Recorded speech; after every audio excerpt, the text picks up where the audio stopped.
I'm going to be reading from my new novel, which is called Act of God.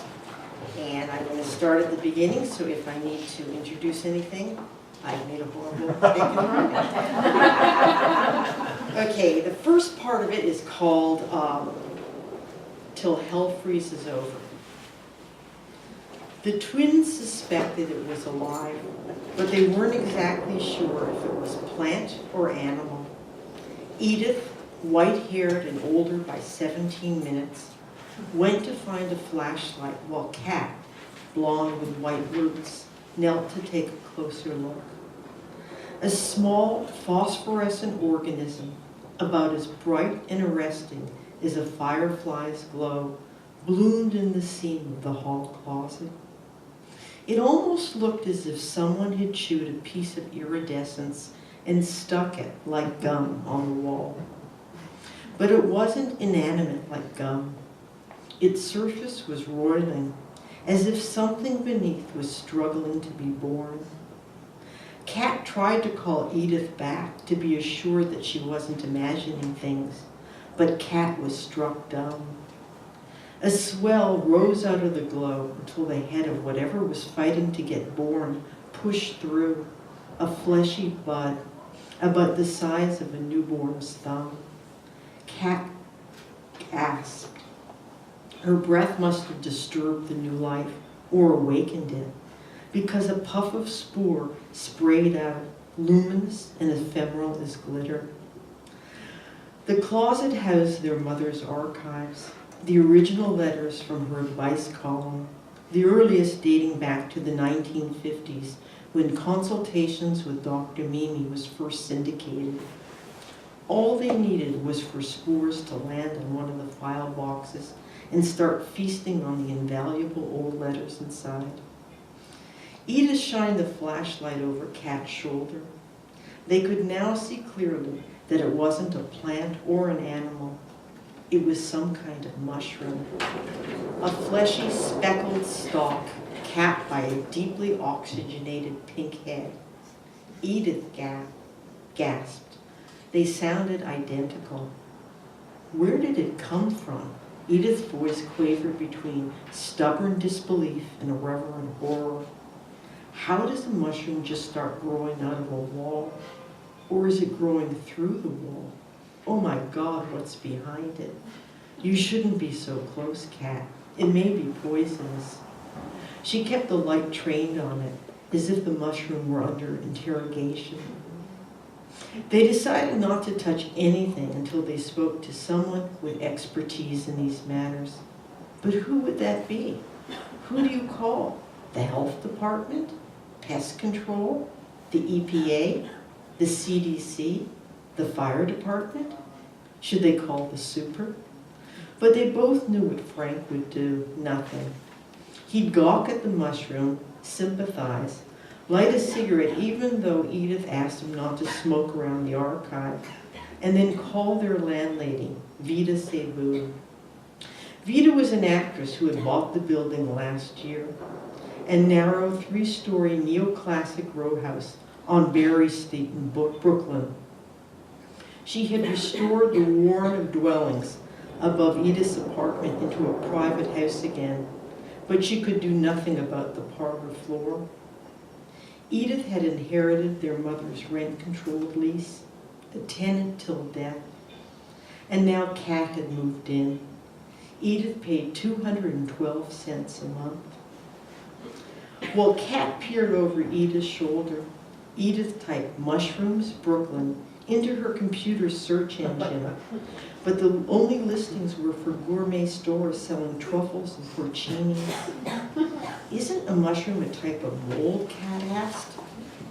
Big apple mold, Terminex, mold begone, ecology exterminating service, basement RX, Empire disaster restoration. Who would have guessed there were so many mold specialists in their zip code? After the 10th answering machine, the twins realized that everybody was closed for the weekend. It was 2 o'clock Sunday afternoon. Edith dialed the only one with an after-hours number. Mold be gone, a woman answered. Thank God someone's there. We found a mushroom growing in our closet. What should we do? I only work for the answering service, but I'd pour bleach on it and keep your air conditioner on high. Someone will call you on Monday. The window units were already running at full tilt and had been since the heat wave began 26 days ago. The temperature had broken last year's record by 2 degrees. People were fainting in the streets. The first thing the twins did was rescue their mother's archives. 16 heavy boxes weren't easy to move. It's grown, hasn't it? Edith said breathlessly, staring back at the empty closet. The mushroom now stood upright and had tripled in size. Bleach may not kill it, but surely it would stunt its growth. Edith found a Clorox bottle under the kitchen sink, cat rubber gloves in the bathroom. Before uncapping the bleach, they tied handkerchiefs around their noses and mouths. The fumes immediately saturated the tight space. Eyes smarting, Edith tipped the bottle spout directly over the mushroom, while Kat held a large tin foil roasting pan underneath to catch the runoff. When the first drops hit, the mushroom must have sensed its fate. Its gills shrank closed. Edith kept pouring. The thick stalk started going flaccid. The pink had lost its blush. She finished the bottle. The roasting pan was now a tub of bleach. Kat set it on the floor under the obviously dying mushroom. They watched its demise with profound relief. The more it withered and shriveled, the calmer they became. It shrank even faster than it had grown. Finally, it just hung by a tendril. I'm going to pull it off, Kat said. Don't touch it, I'll get a knife, Edith said. The blade barely scratched the skin before the mushroom fell into the roasting pan. They inspected the corner. The wall looked surprisingly clean, except for a pale spore print in the seam. But even that seemed superficial. They scraped it away with a knife point. The mushroom had only been stuck, not rooted to the wall. They scrubbed the area 3 separate times with bleach, with rubbing alcohol, with antibacterial dish soap, and finally, Edith sprayed Raid on it. Before cleaning up, Edith turned off all the lights in the hall closet and shut herself inside to hunt for any luminous pinpricks of overlooked spoor. Satisfied they'd eradicated all they could find, she and Kat carried out the roasting pan and dumped its contents into the gutter, including the now shriveled twist of fungi. When they returned to the apartment, this closet had never looked so clean. It almost seemed as if they'd imagined the mushroom. That was so disturbing, Edith said. My God, it grew freakishly fast. The head was so pink and bulbous.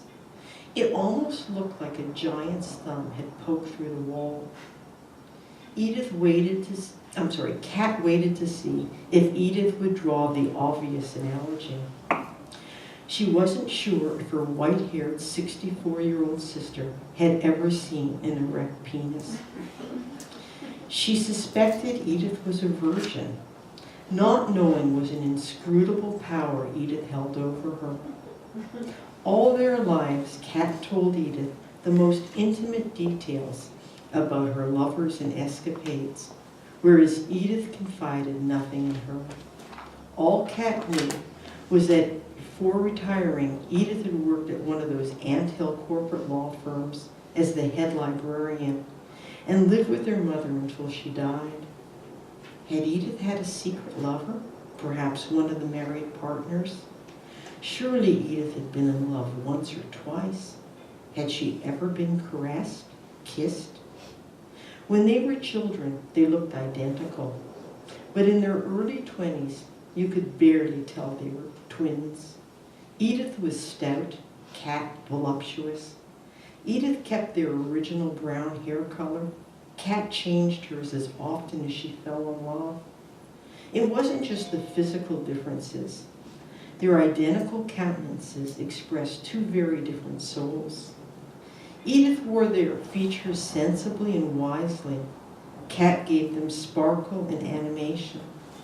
But these days, sharing the same clothes, the same meals, they again looked identical. Or did they? Kat had only seen her sister naked once since she'd moved in 2 months ago, when she had to help Edith bathe after a bad bout of flu. Edith's skin looked almost translucent compared to her freckled, sun-damaged hide, but otherwise they'd aged with remarkable similarity. Sponging her likeness, all Kat could think is that this is what she would have looked like had she never allowed herself to live and be loved. Edith phoned Vida to report the infestation, while Kat returned to what she'd been doing before she saw the disturbing wound in the closet. She'd been going through their mother's archives, assembling the best of consultations with Dr. Mimi, before Edith shipped the original letters to their permanent home at the Smithsonian next month. The archivist was a friend of Edith's, and they'd planned a small celebration in one of the libraries to mark the event. The book had been Kat's idea to give the enterprise a little pizzazz. If only Edith would put aside her doubts. Sutton House publishers had already expressed interest. Their mother's advice column had been wildly popular in the 1960s, an epistolary history of the burgeoning sexual revolution, running daily in over 100 newspapers. Their mother was the first to call body parts and functions by their real names and answer sexual questions with non-judgmental, instructional advice. Each letter began with "Dear Dr. Mimi," and ended with a surprisingly frank emotion and a place to call home. Ashamed in Nebraska, wicked in the Bronx. In between the salutations and sign-offs, raw, guileless, enraged, mortified, slighted, embittered, sly, self-delusional, self-pitying, blunt, kind, dejected, heartbroken, and heart-rending voices ask questions about the inexplicable behavior of lovers, boyfriends, crushes, flirts, husbands, other men's wives, other wives' husbands, all their fellow creatures. It hardly mattered whether the question had been composed with a blunt pencil on a greasy brown bag or with a fountain pen on Plaza stationery. The letters basically asked the same thing: am I lovable? Kat knew that Edith dismissed her book project as just another excuse not to look for a job. The last years had been lean and scary. Kat's soap-making business had dissolved. Then she had lost her booth at the Eugene Farmers Market and spent the fall living in a campground trailer amid the California redwoods. She met a fascinating crew, mystics and migrants, who picked the marijuana crop, and it had been glorious living in a prehistoric forest until winter came. Even then, when the ocean fog clapped against the frigid air and shrouded the mile-high treetops, the behemoth trunks looked as if they were holding up heaven. Kat regretted nothing about her life, not the many lovers, both gracious and brutish, not the failed sturgeon farm in New Mexico, or the soap fiasco in Oregon, not the years as a deadhead, not the singing lessons or the political street theater, not the exalted clarity of acid and the cheery bliss of alcohol. Only this: when they were girls, Edith had worshipped her, and now she pitied her. Okay, when I started this book, as when I start almost all my books, the first thing I decide, first I decide what I'm going to write about, then I decide what the characters are. But one of the main decisions that I try to do is I try to decide whether it's going to be a comedy or a tragedy. And by that I mean, a comedy is something that in the old days it ended in marriage, but today what it really, that would make no sense. There'd be no comedies left. But what I mean by that, or what the classical definition is that a comedy ends at the beginning of something. Something is about to happen. Like if you were to get married, you would have a happy life, okay? And tragedy obviously ends in death. Mm-hmm. And I wanted this book to be about both of those. I wanted to see if you could have two lives, one moving towards comedy and one moving towards tragedy. And so what I really wanted was I wanted the reader to experience how farce is just like a hairpin turn away from tragedy. And so at first I was going to have two sisters. And then I thought, that's not, I don't have a sister. So I was dying to see what it would be like to have a sister. So if I wrote it as if there was a sister, I would understand what that's like. Writing is a way in which you get to experience things that you wouldn't otherwise experience. And then I thought, well, let's up the ante and make them identical twins. And so that gave me a chance to, twins are a duality, and that gave me a chance to go in very divergent directions while I was staying within the same realm. And so I'm going to read you another very short section just to show you how, obviously this first part is comedy and then it's going to go into tragedy. So what you need to know very simply is that Edith discovers this frightening mold infestation. She goes down to the basement. It's like a horror, okay? The hazmat team is called. Everyone has to evacuate with only the clothes on their back. The mold begins to spread to all the neighbors' home. Kat and Edith are temporarily living in a hotel. And Kat, who has gone to try and get her letters published, and she picks up a guy in a bar, and she comes back to the hotel room much later, and this is just the moment when she comes back to the hotel room. Kat quietly shut the hotel door so as not to wake Edith. She didn't want a lecture on how irresponsible she was not phoning Edith to let her know she was alive. Thank God she'd remembered to stop by the 24-hour pharmacy to pick up Edith's heart pills. She placed the vial on Edith's side of their shared nightstand so that her pills would be the first thing Edith saw when she woke up, in case Kat had to sleep in to ward off a hangover. She'd already tasted the chalky dehydration that promised a headache. In the dark, she shed her wet clothes, slipped under the sheets, and then pulled up the blanket. It was surprisingly chilly, though from air conditioning or the storm, Kat wasn't sure. Her pupils drank in what little ambient streetlight there was. She watched Edith materialize out of the gloom. Edith had fallen asleep on top of her blanket, in her bra and underwear. She didn't want Edith to freeze, but unearthing the blanket from under her would only wake her. Kat stripped off her own blanket and covered Edith, then got back under the cold sheets. She closed her eyes, anticipating the comforting wholeness that twins share when they sleep near each other. She had once attended an identical twin conference without Edith, and had met others who experienced what she had.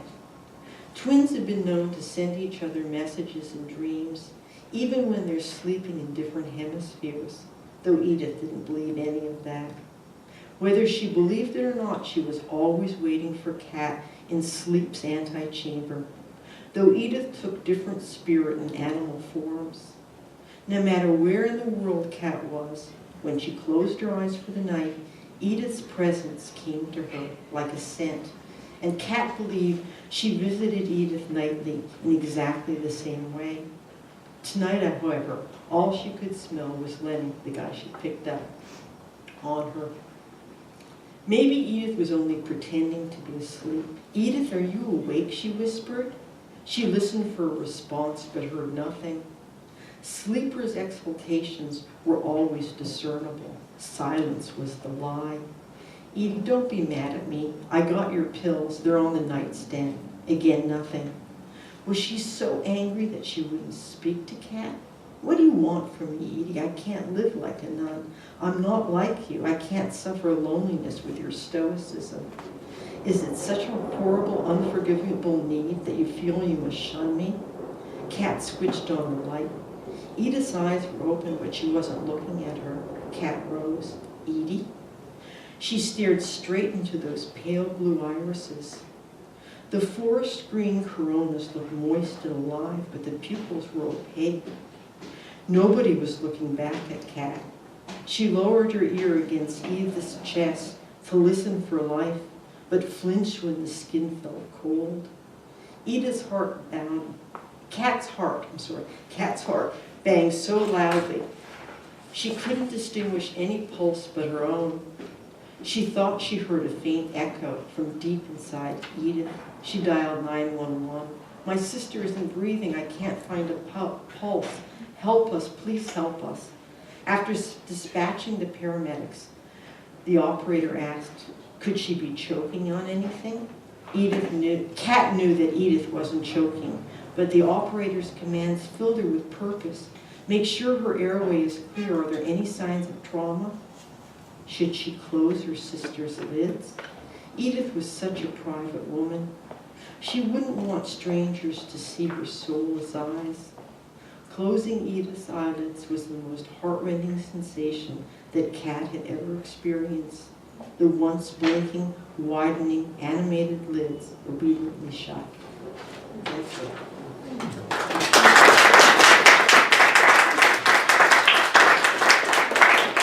And now, does anyone have questions? Any questions? Yes.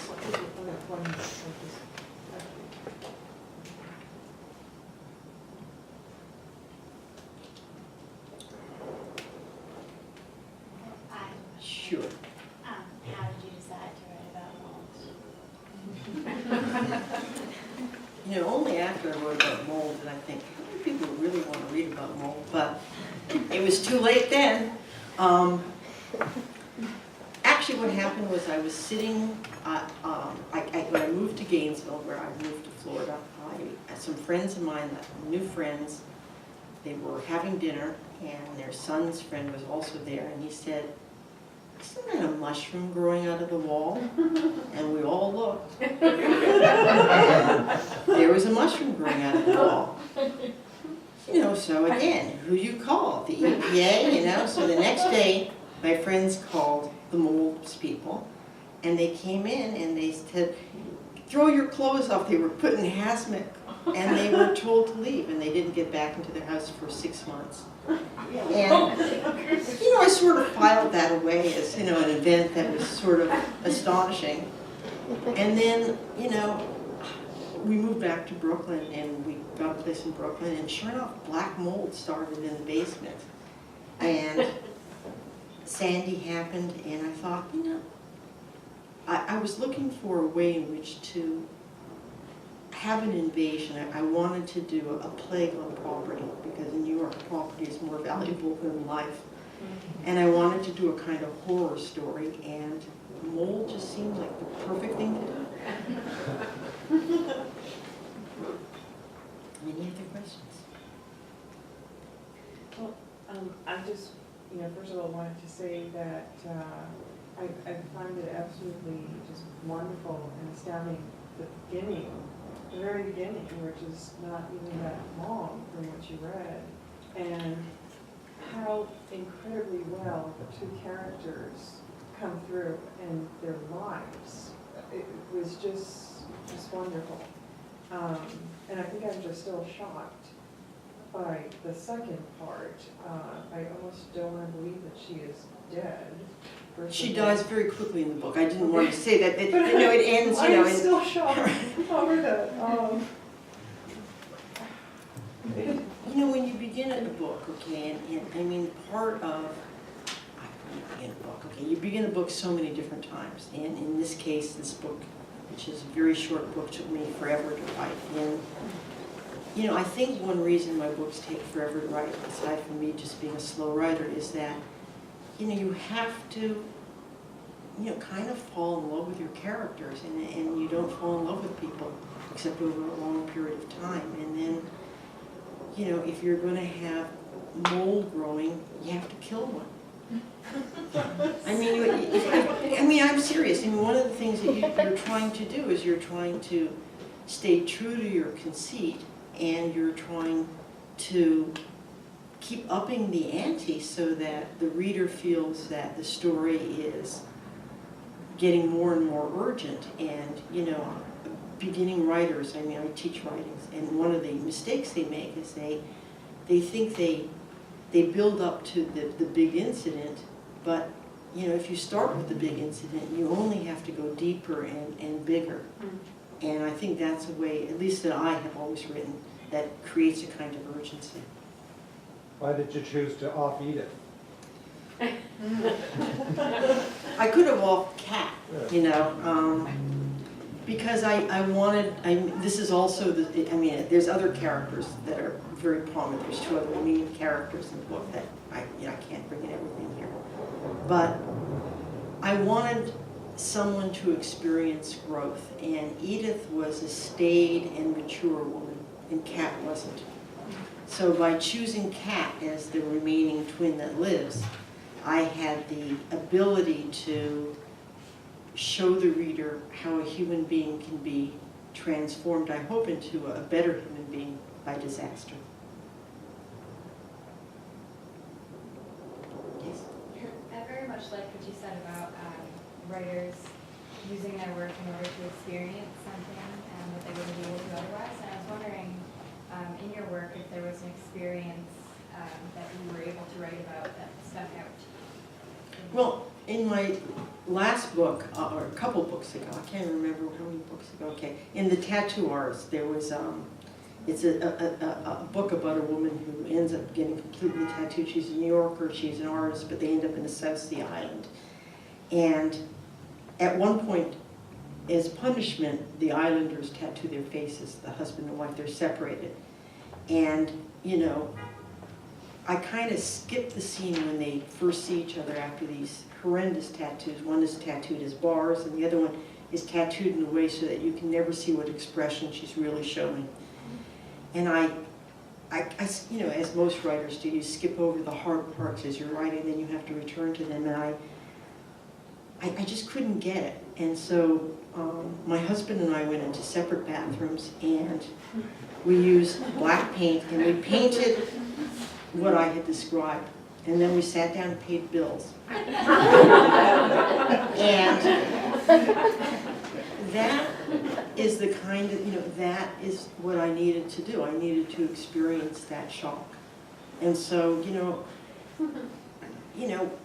when a student will write about stabbing somebody, you know, I'll tell them to go buy a rib roast, you know, and stab it. See what it feels like, you know, and try and get it through the bones of the rib roast. It's not that easy. And so, I mean, I think that those kinds of experience, you're trying to create something really visceral, and you don't want to necessarily only write about what you have experienced. You want to, I mean, people either write about what they know or they write about what they want to know. And if it's you're writing about something you want to know, you have to find ways to experience it.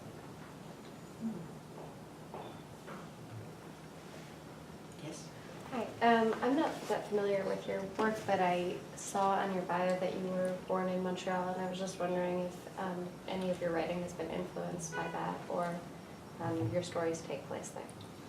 I wouldn't say I was influenced necessarily by writing about, well, you know, I was influenced by being an immigrant. I mean, even though everyone laughs when you say you're an immigrant from Canada, but, you know, Quebec is a very, very foreign place compared to California where my parents moved. And we, you know, in this immigration of going from Quebec, we were in a kind of upper middle class Jewish, you know, I would have been like a certain kind of person, and by immigrating, my father had a nervous breakdown, my mother divorced him, I lived, you know, we ended up being really, we ended up slipping in class quite a few notches. And so that experience, the experience of slipping down the class ladder in America was very influential, probably more influential than being in Montreal, because I left when I was 10. Yes? You mentioned earlier that you were working in both the comedic and tragic vein in this book. Mm-hmm. And I'm curious if while you were working on it, you found one of those easier to write than the other, and now that you've finished, if you think comedy or tragedy won out in the end? I hope that they're evenly balanced. They're both very difficult, everything's difficult to write. Writing, a letter is difficult. Comedy, if you blow it, it's really stupid. And tragedy, if you blow it, is really maudlin. So, there's difficulties in both. But, having both of those mediums, I mean, I'm somebody who, when I read a book that has no humor in it, I don't like it. I don't think it's true. I mean, for me, it has to have both. For it to have any kind of semblance of truth.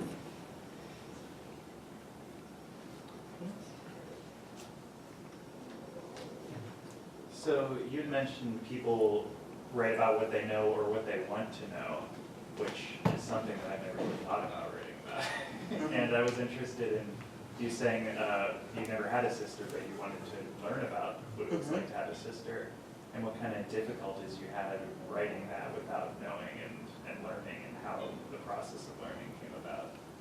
I've spent more of my life writing than I have living.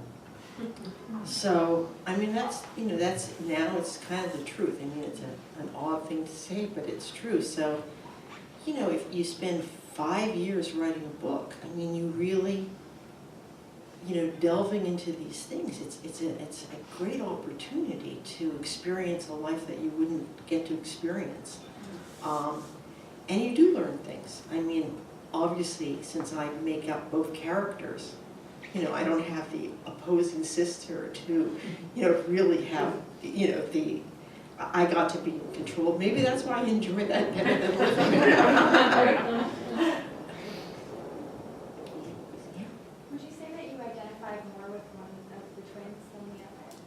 No, actually, I would say I am both, a really organized, responsible human being, and I'm a totally flighty, crazy woman, and I got to be both of them.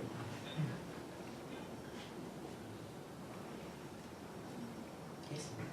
Actually, I have a question about titles and how you come up finally with a title, Act of God, and what that, sort of what image that can bring to mind.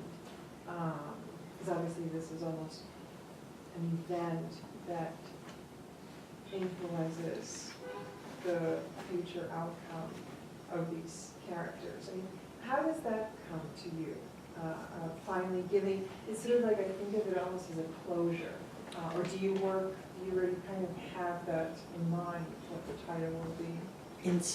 When I have the title early in the book, it makes all the difference in the world.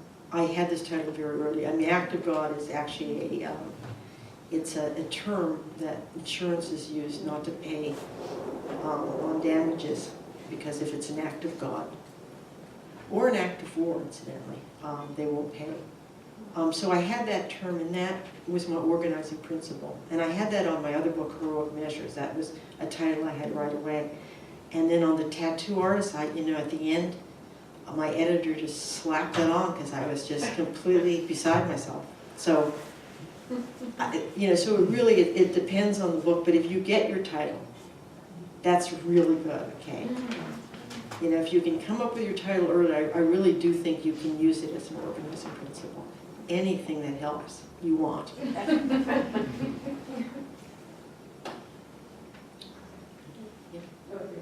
Okay. One more thing, I'm still reeling from the shock of having, is it Cat? Edith. I keep thinking about what their mother did for a living, and that she was writing this column, and that ultimately, all these letters that she received from people were about whether, am I lovable? And I'm just struck by that image of Edith, who lived with her mother, did not, sort of in Kat's view, she wonders whether she ever even experienced, love. it just sort of seems to me, you know, her being in this hotel outside the house, alone. I think she's just in her bra and panties, and is she dying from a broken heart in the end in some Actually, strange way, or if that image is just sort of, you know, is that sort of what she's thinking in the end? Am I lovable? Was I lovable? Have I loved? well, she dies from the mushrooms. Or she- And the truth is, I mean, part of the story is told from Kat's point of view too, and then there's two other points of view. And Edith wasn't alone. That's Kat's delusion, okay? And so, you know, she'll find out the truth about her sister. Oh. So it's not quite as, you know, each one has a perception of the other. That was the fun thing. Each twin has a totally misconstrued conception of the other. That's great. So Edith had a good life. Don't you worry about her. Yes? When you research about twins, Mhm. did you talk to people who were twins? How did you go about finding out how twins relate to each other?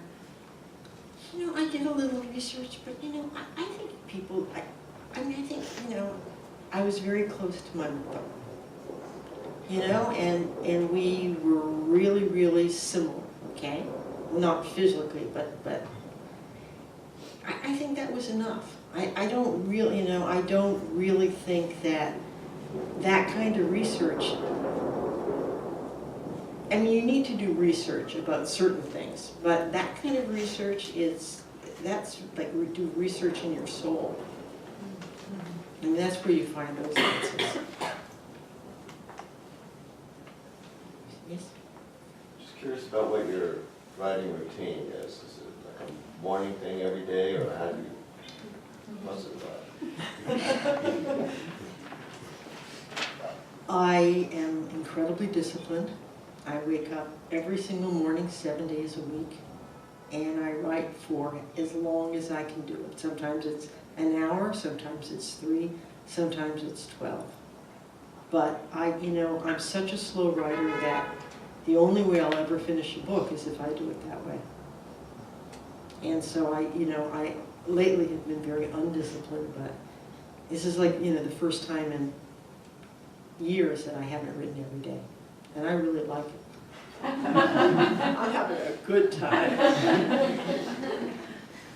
But to write a book, I mean, writing it's a practice. And it's something that if you don't do every day, if you know, ideas come or work generates work.